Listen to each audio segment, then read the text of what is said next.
Good morning. We have spring today, and we are excited to see you for the Wolverine Caucus Forum. As you know, it is brought to us by the University of Michigan Alumni Association and the Office of the Vice President for Government Relations. And we have Vice President Cynthia Wilbanks here with us today, and State Relations Director Rebecca DeVoot. And we just want to thank you all for coming to learn about the smart car technology. There's been a lot of discussion about what exactly are driverless vehicles. And so our speaker today will be an awesome person to update us on the change that is happening in transportation. And here to introduce him formally is State Representative Andrew Kendrivas, our good alum from the Michigan House of Representatives. Go Blue. Go Blue. And he is from Southgate, Michigan, his third term in the House, and he is on the Appropriations Committee, and he covers transportation. So what better way for us to kick it off? And higher education. So without further ado, thank you, Representative Kendrivas. Thank you very much, Veronica. Well, thank you for all being here and being part of this discussion on transportation that doesn't involve road funding or potholes. At least I don't foresee that in our lecture today. Dr. James R. Sayer is a research scientist in the Human Factors Group at the University of Michigan Transportation Research Institute. Since 1993, he has conducted both basic and translational research in the areas of driver assistance and advanced safety systems, naturalistic driving behavior, driver distraction, driver vision, and pedestrian conspicuity. He earned a PhD and an MS in Industrial and Systems Engineering from Virginia Polytechnic Institute and State University, Human Factors option, and a BS in Psychology from the University of Michigan. Dr. Sayer currently serves as the project manager of the Connected Vehicle Safety Pilot Model Deployment, a U.S. Department of Transportation sponsored program to demonstrate connected vehicle technologies in a real-world multimodal environment. The results of the Safety Pilot Model Deployment will be used by the U.S. DOT to determine driver acceptance for and evaluate the feasibility, scalability, security, and device interoperability of connected vehicle technologies.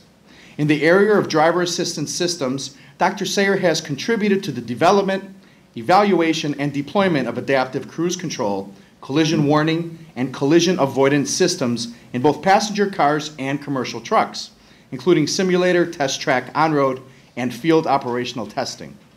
He has overseen 4 field operational tests involving several hundred drivers, accumulating over 1.2 million miles of naturalistic driving data. Lansing Wolverine Caucus, please help me welcome Dr. James Sayer.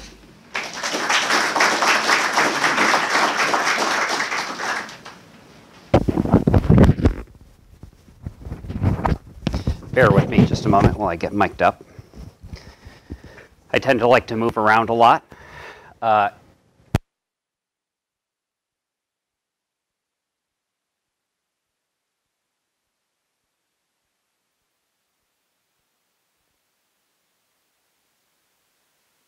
Graduate of the University of Michigan, a Bachelor of Sciences degree in neuropsychology in 1988. After my graduate studies completed in '93, I actually went directly to UMTRI. I had worked at UMTRI as an undergraduate for a year and a half, so I was very familiar with the Transportation Research Institute, and they were very familiar with me, but they gave me a job nonetheless. What I want to talk to you about today is a little bit of what has been going on at the University of Michigan, mostly at the Transportation Research Institute, but also with some of our colleagues in the College of Engineering.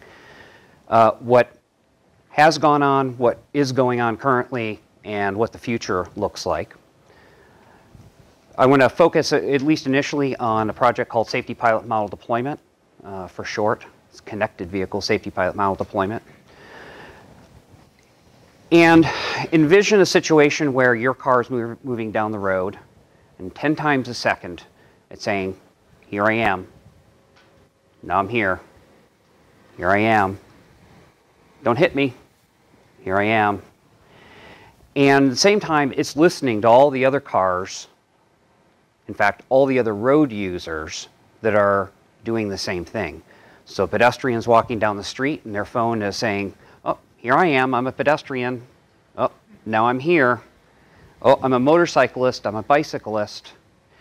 So in a world where everyone is connected, all the road users, if you knew where everyone was relative to the roadway, you could anticipate if two road users are on a collision course and warn at least one of them, or potentially some level of control could be provided to the vehicle.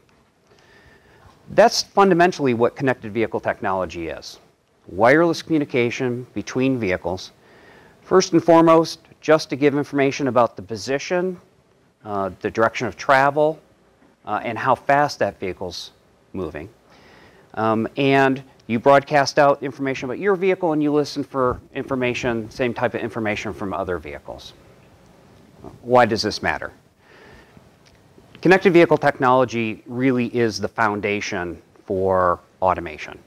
The future of driverless vehicles, whether you think we'll ever get to truly driverless vehicles, or at least highly automated vehicles, is going to rely very heavily on this communication technology.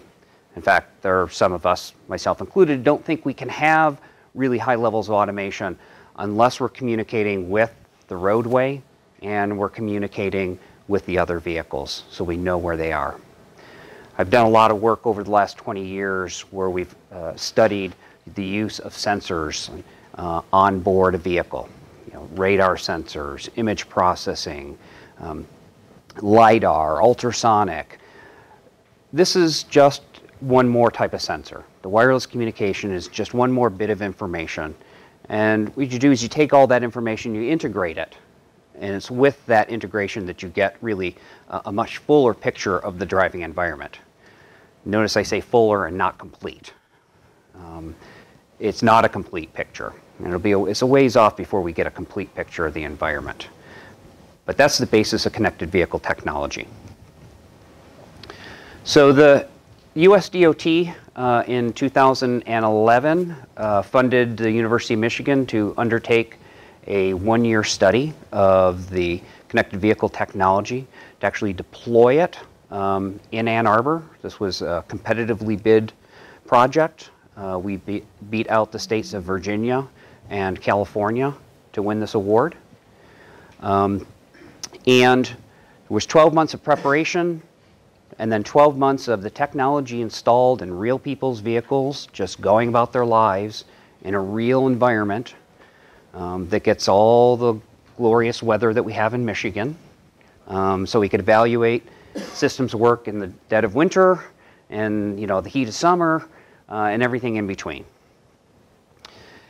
We finished that deployment in August of last year. And it was essentially so successful that the government said, don't take any of the equipment out, just keep going. So we've kept going. And they said, well, keep going for 6 months. We kept going for 6 months. That was in February of this year. And they said, well, don't take it out. Well, just keep going. The money that we were going to pay you to take all the equipment out, just spend it to keep things going. And we're going to work on a new contract because we want to see this go even longer. So the university has actually been pre-approved by the U.S. government as a sole source to maintain this environment we've created in Northeast Ann Arbor with 3,000 vehicles. And we continue to share the data with them. So roughly 3,000 vehicles. As was mentioned earlier, it's multimodal. We were required by the US DOT to try this technology out on passenger cars, obviously, but also transit vehicles. So we have school buses, we have smaller buses that transport children to and from daycare facilities. We also have transit buses that transport students from Central Campus to North Campus. We also have commercial trucks. We have Class 8 trucks, so articulated trucks, a tractor and a trailer. We also have fixed trucks of all various sizes. Of our own volition, we went ahead and we added motorcycles and a single bicycle. And where we're headed is to address the needs of what we'll call vulnerable road users, bicyclists and pedestrians.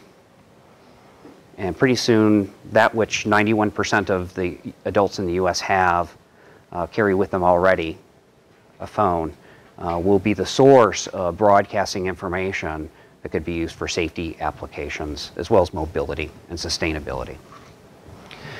Part of the process of equipping Ann Arbor was we had to work with the City of Ann Arbor and install a bunch of equipment in the infrastructure, taking advantage of the city's infrastructure and their support, as well as Michigan DOT. Kirk Steidel, Director of Michigan DOT, has been a great supporter all along the way. So we installed some equipment, and what we essentially created was a sandbox. A sandbox where people can come and they can test their technologies. And they can test their technologies to see if their radio communicates with the other radios. Does their radio communicate with the equipment that's located in the infrastructure? What happens when they move their antenna around in different locations on the car? So we've created a sandbox where researchers can come, they can bring their technologies, they can evaluate different kinds of applications that they want, such as collision warning applications, emergency vehicle signal prioritization. So as a fire truck or ambulance approaches the intersection, it could turn the lights red in all directions. And we said, okay, anybody who wants to come play in our sandbox, it's open. You can play with our toys, bring your own, as long as there's no sharp implements, no kicking sand, a few basic rules and regulations. But this was critical to the economy, obviously, because think of how many automotive manufacturers have research and development facilities in the state of Michigan. There's only one major automotive manufacturer that doesn't, and that's BMW. So we created this not just to collect data for the US DOT, but also, hopefully, to provide some economic stimulation and development within the state, as well as the region. So those of you who are familiar with Ann Arbor, this is roughly this is the northeast corner of town. We installed equipment along 73 lane miles, so US 23, M14 exchange, Plymouth Road corridor, Gettys Fuller, North Main Street, parts of Washtenaw. And we did things like different types of devices where we were just listening to the traffic as it would go by, so we could understand how things like heavy snow or rain might negatively affect the wireless signal transmission. Then we also did things like in curves, we were able to broadcast a message to cars to tell them to slow down. So the speed on a curve is 30 miles an hour and the road is dry, we'd broadcast that speed, and if the car approaches it at 35, the driver would get a warning. Working with College of Engineering folks, civil engineering, we're actually able to modulate that now by measuring the surface temperature of the roadway and the amount of humidity, and make assumptions about whether or not there might be ice on the road, and dynamically, in real time, change that recommended speed to 25 or 20 or 15 miles an hour, and then warn drivers appropriately. Other things that we did, connected vehicle technology is not just about safety, it's also about mobility and sustainability. We created 2 corridors that are what's called SPAT-enabled, signal, phase, and timing, that the system can dynamically change traffic signal phasing, from red to green, or the duration of the red or the green, in order to maximize the throughput of traffic. So in real time, it can measure how many cars are out there and dynamically change the signal phase in order to accommodate that traffic. You're only account for cars that are equipped, or is it right now all cars? Right now it's kind of a combination of things. It's using loop detectors, which are buried in the roadway, and the wireless communication. Ultimately, it would only be using the wireless. Loop detectors actually are usually only right by the stop bar, right up close to the intersection. And once a vehicle is over top of it, it's measuring that vehicle. It has no idea how many vehicles are in line behind it. unless you make some assumptions about the last cycle, how many vehicles went through. So eventually, we're looking, it would be much more widely deployed. And in fact, the US DOT is looking to regulate the installation of these devices in all future cars that are manufactured. One other thing I want to point out is these little blue buildings. If you're not familiar with Ann Arbor, those are Ann Arbor Public Schools. There are 4 elementaries, 1 middle school, and a high school. That being Huron right there. We worked with the public school system and the hospital system in order to do a recruitment. Getting almost 3,000 people to let you monkey with their cars, not always the easiest thing, particularly when you're collecting data about where they're driving, when they're driving, how fast they're driving.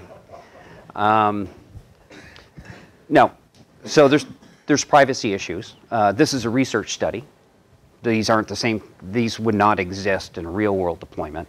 Nobody's going to be collecting the data, but we needed to collect the data for a research study.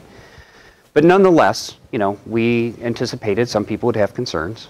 So when we set out to do the recruitment, we knew we needed a lot of allies on our side. What we did is we facilitated participants donating the compensation that we would give them to either Mott Children's Hospital or the public school of their choice. So they came in, they had a device installed in their vehicle for a year, they received $200. After we handed that $200, now you may recall when you were recruited, you were going to be given the opportunity to donate some of that back to one of these causes, or you can just take it, and so what we did is we collected that money and then handed that back to the children or the public school system. Again, trying to do something for the community and help, the school district supported us. We want to support them in return. We ended up with 4,400 people signed up. We only needed roughly 3,000. There was a press release that went out last week, and within the first hour, it being online at annarbor.com, we had 150 phone calls. So Ann Arbor has been extremely supportive. So you can imagine roughly 3,000 vehicles driving around, broadcasting 10 times a second. Here I am, now I'm here, now I'm here. And then those vehicles are listening to all the other signals that the other vehicles are broadcasting. It's a lot of data. And we've handed off that data. We have 20 terabytes of data. Volume, people ask me, volume really isn't meaningful. Volume's only meaningful if you really understand how people store it. You can be very inefficient and have a really big data set, or you can be really efficient and have a really small one. But it is, at this point, these are numbers from last month, over 4 million trips that these folks drove in Northeast Ann Arbor. Distance, over 25 million miles of driving.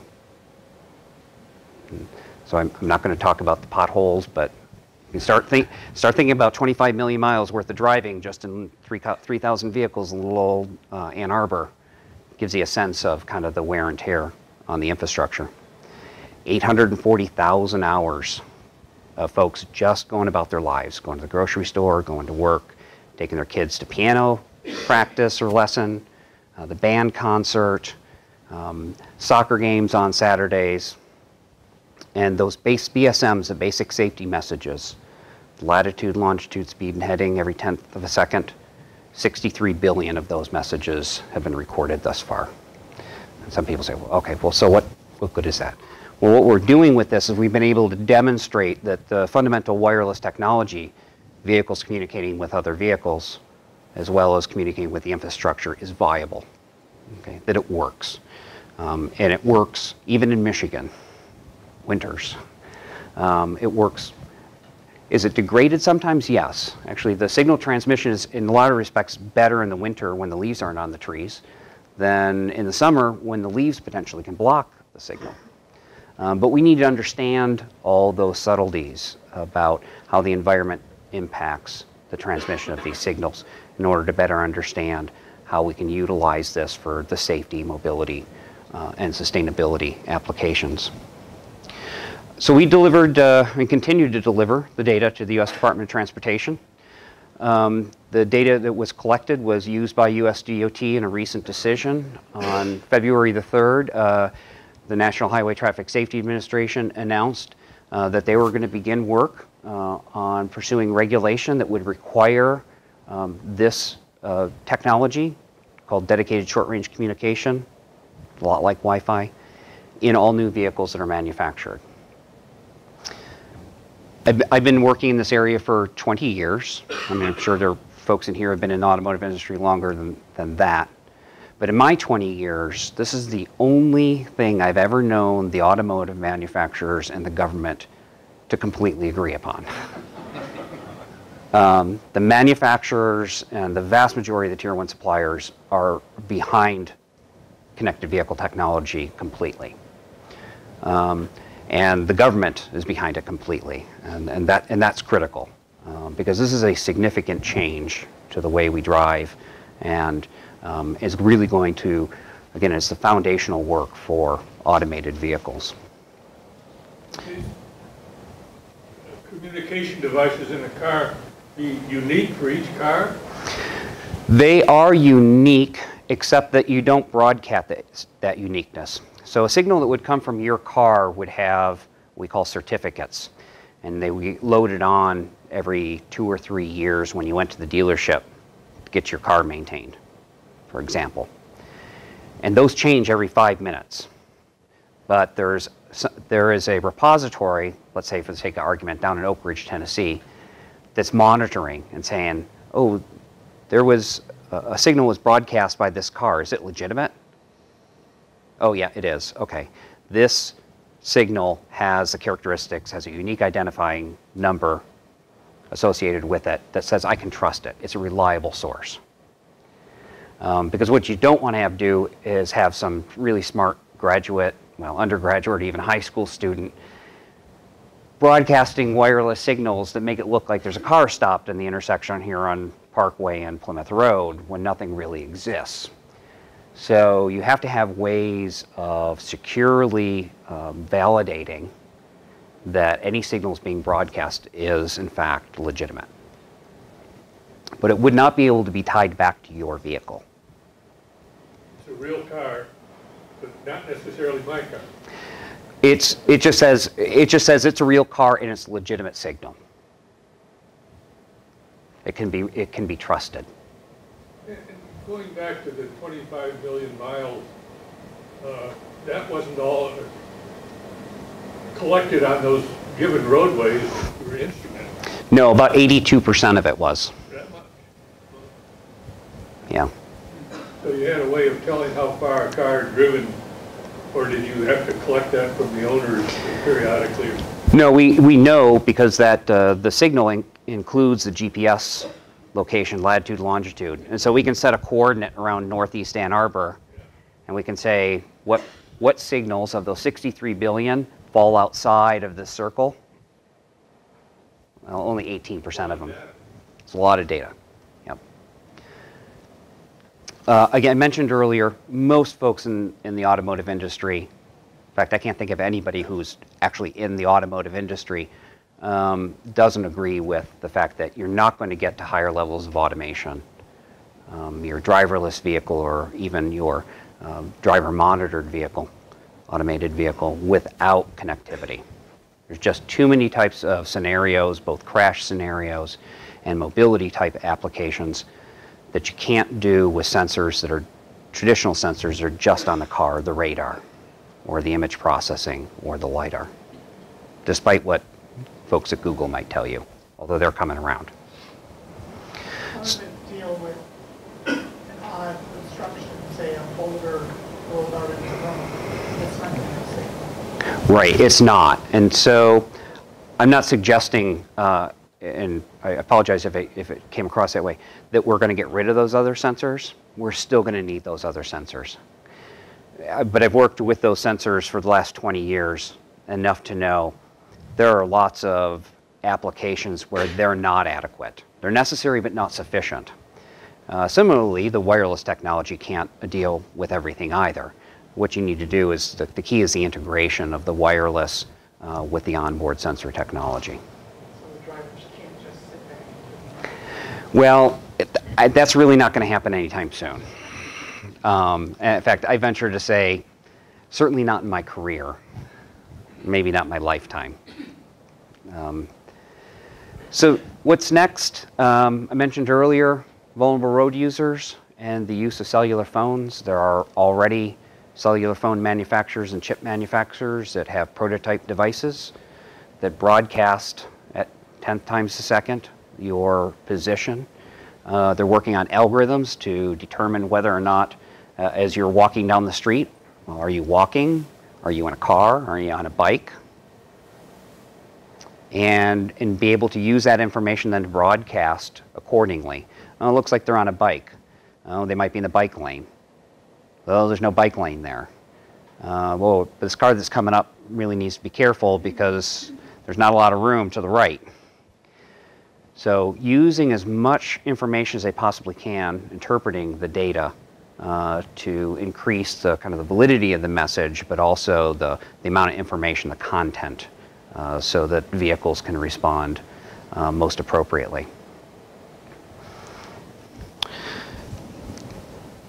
So I mentioned earlier, US DOT has approved the university as a sole source for to continue the study that we've done.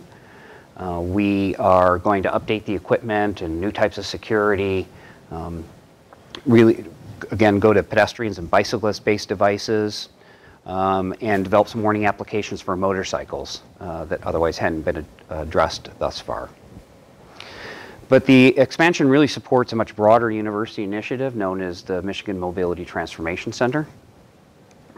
MTC for short is a public-private research, education, and development partnership. We've got a variety of sponsors, MDOT not being the least of which. There's also money coming directly from the university. And what this is really doing is trying to take connected vehicle technology and automated vehicle technology, both work being done at UMTRI and the College of Engineering and elsewhere within the university, and bring it all together. And not just think about the technology, but also think about the social issues that are going to develop and legal issues that are going to develop. If an automated vehicle gets in a crash, who gets the ticket? Okay. Yeah. So there's all kinds of public policy issues that have to be addressed, even if we solved all the technical issues today, which, trust me, we're not. But even if we could, there are legal and social implications that are going to have to be addressed. And the University of Michigan's in a unique position because, unlike a lot of the competitors that I have in this engineering space, U of M really kind of covers the entire waterfront. We've got a law, top 10 law school and a medical school and school public policy and school for information. Okay? So we think we're better positioned, and rightly so, because transportation is so important to the state economy, to be able to look at it holistically, the big picture. What's going to happen when we move towards automation? We think this is at least a $100 million investment over the course of the next 8 years. The university's already invested $8 million for the first 4. Michigan DOT has also invested $3 million. And this coming Monday, we're going to have an announcement on North Campus of 5 companies that have all committed to donate $1 million over 3 years to this initiative. Those are the first 5 of what we hope will be 15 to 20 companies that are all extremely interested in connected vehicle technology and where automation is going. So we're going to take, again, what we started with the US DOT. This effort, again, with the continuance thus far, first 3 years, $31 million. Most of it spent in the state. $750,000 just in compensation for subjects. A little bit of a boost in the arm for Northeast Ann Arbor. So we're going to take that and we're going to go to the entire city. So Ann Arbor will be the first connected city in the world. We're already the largest deployment in terms of the number of vehicles and the pieces of infrastructure installed, but this will be hands down the place where people are going to want to come and do research about connected vehicle technology. If not just because the infrastructure is there and the other vehicles so that their research vehicle can interact with it, but because we have a community that's receptive, that's supportive of conducting this research and understands it's important. It's important to the economy of the state and the region.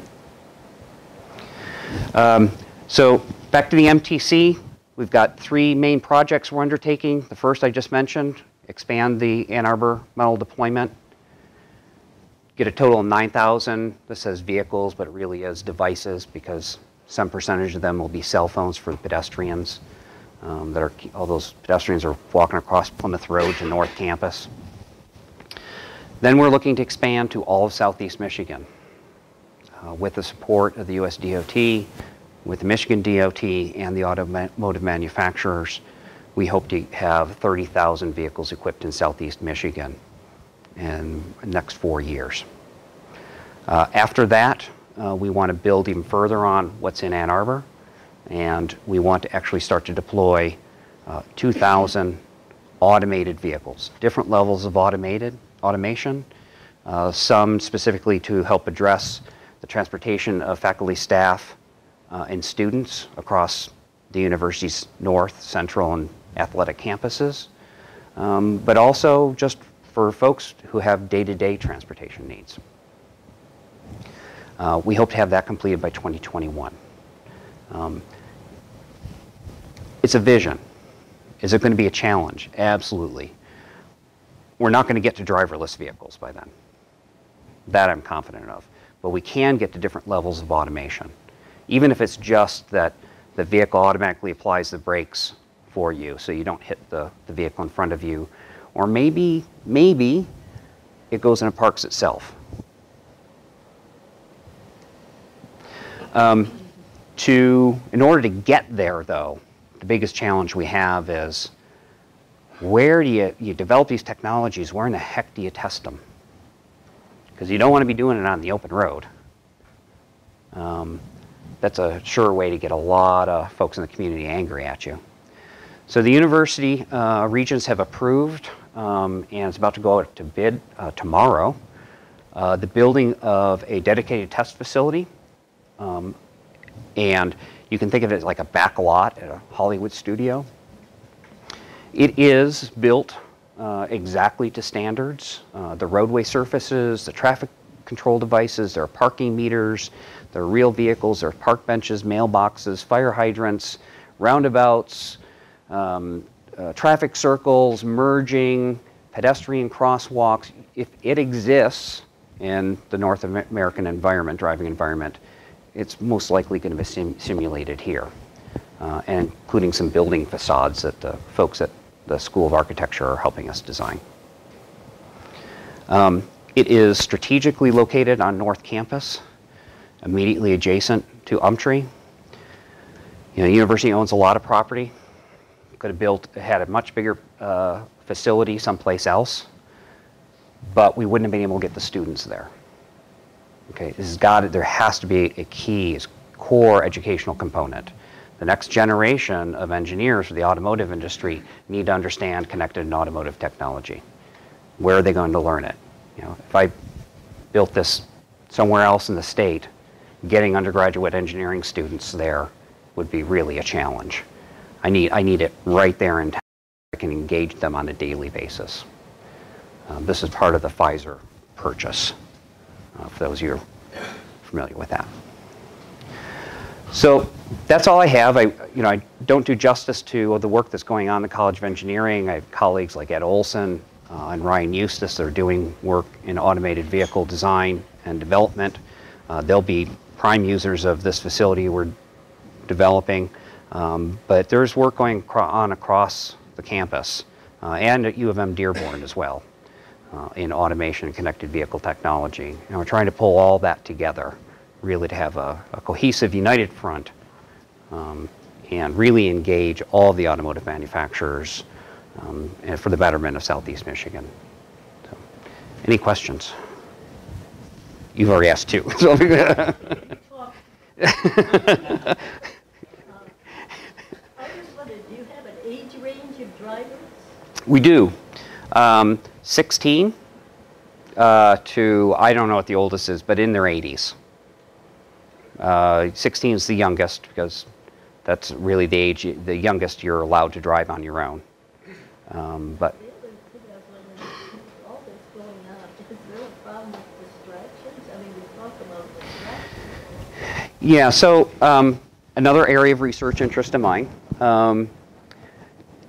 It remains to be seen. I am skeptical that it's going to introduce much more in the way of distraction. I'm skeptical based upon the other types of technologies, radar-based, image processing-based that we've seen. At the end of the day, everybody wants to get home. You know, nobody does something that they fundamentally know might result in a crash, particularly something that might injure or kill them. Now, sometimes we make bad decisions. We think it's safe to engage in something, and we do it anyway. But there's nothing new about that. I mean, we've had distracted driving since there was driving. You know, it either was looking at the attractive person on the sidewalk, or, you know, it was eating food, or, you know, it's, you know, the AAA triptych, or, you know, the map spread out in front of you. There have always been distractions in the car, or, like my favorite, the kids in the back seat, you know, they're making noises. This is just a different distraction. And at least what we've seen relative to cell phones, and it's not a popular stance, but even the US DOT's own data says that only 1.2% of crashes are due to cell phones. Again, people use discretion. And when you look at the data, they choose strategically when to engage in certain tasks. Because again, we all want to make it home at the end of the day. Joe, I'm going to have to scoop, but I wanted to just ask a question. It does come up in a lot of our conversations about describing the work that you're doing. Can you characterize the work that Google is doing on the driverless vehicles and the confusion that sometimes persists around the term autonomous vehicle, driverless vehicle, and some of the work that you're doing? I do think that the public understanding tends to be a bit of a blurred when trying to understand what those distinctions are and what type of technology is utilized in each of those kinds of circumstances. Sure.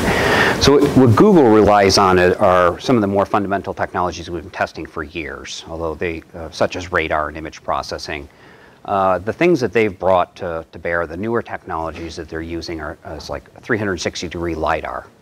Early pictures you would see of the Google card have this big LiDAR on the top of it. That's a $75,000 device. Now, can you imagine going to the dealership and buying a car and have to pay extra 75 grand for that? Well, they use that both to help move the car and detect threats, but they're also using it to map the environment. So they're scanning the environment and they're storing onboard information about where's the curb, where's the stop sign, where's the stop line on the pavement, where's the turn lane, the traffic control device. So they're gathering all that information. Again, just the idea of you're integrating information, as much information as you can. And they have automated vehicles. They are not driverless. In fact, if you see any video of a Google car, there's always somebody behind the wheel. It's still going to be a while before they're driverless because even the Google vehicle has problems. There are things that it cannot respond to. And the unanticipated, the things that drivers are usually actually pretty good at.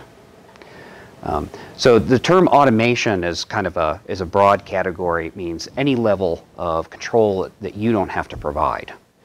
Autonomous, on the other hand, means that's hand off the wheel, feet off the pedal, eyes off the road. You know, you get in.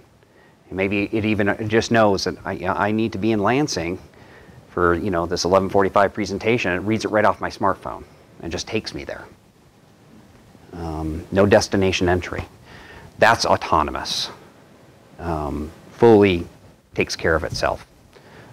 Google's not there yet. No one's there yet. What we have are various levels of automation. But we've been dealing with various levels of automation for decades. Cruise control is a version of automation. Adaptive cruise control, lane keeping assist. So there are already levels of automation out there. It's an issue of getting the additional information that we need from the environment, and to some degree about the state of the driver and integrating that. So, can I have time for one more?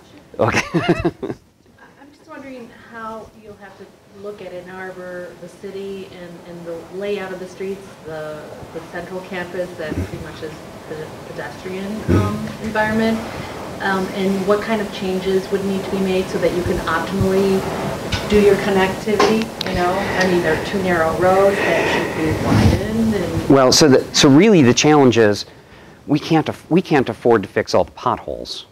So we can't afford to change the infrastructure. So how do we make the vehicles deal with what's there? That's the challenge. And you know, Ann Arbor is ideal because unlike Southeast Michigan, it's not laid out on a grid. You know, where, you know, metropolitan Detroit, everything's north, south, east, west, with a few exceptions like Woodward and Gratiot. And you've got curves, you've got changes in super elevation, so hills. You have lots of pedestrians, you have bicyclists. It's got a little bit of everything. And it's got winter, which at least from our perspective was really a good selling point to the government. Southern California and Virginia couldn't compete with that. So, but yeah, we're not looking to change the infrastructure because the costs associated with that would be monumental. even traffic flow. Well, you'll change, you know, maybe, you know, some streets will become one way instead of two way, but fundamentally it's still going to be the same kind of, you know, poured concrete or asphalt, and now we might eventually get rid of the traffic control devices. Maybe your vehicle will know where the stop signs are and the stoplights are electronically. Less of a nightmare. It may be less of a nightmare, but realize from the road operator's perspective, they're saying, what's in this for me? Well, what's in it for you is hopefully less traffic, lighter vehicles, less expense associated with maintaining those traffic control devices and the electricity to power them, trying to stay current with that technology. So, one more? Oh. Do you get the sense that there's, you know, maybe using the Google self-driving car as an example, that there's a battle between Silicon Valley and Southeast Michigan for both the technology and the economic benefits of where this is all going? 2 years ago, I would have said yes. Today, I would say no. Today, given the commitments on the part of not just the university, but the automotive manufacturers and the state, we've won that battle. I'm convinced we've won that battle because I see companies moving from Northern California to metropolitan Detroit. And even overseas companies. Now, these are not big companies yet. A lot of these are startups. But they know, they can sense where the industry is developing. And they're choosing to come to Southeast Michigan.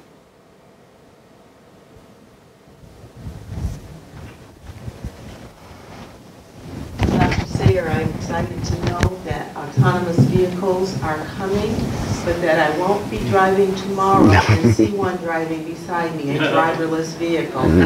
So thank you so much for being here today. And on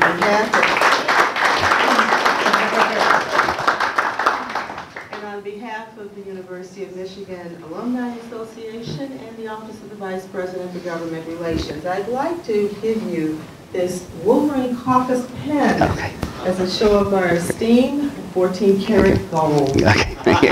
We are appreciative of you being here today. Well, thank you. Keep up the awesome work. Thank you. And we feel like we're in good hands when it comes to the future of transportation, and certainly very responsible transportation. So thank you again, Dr. Sayre. Thank you. And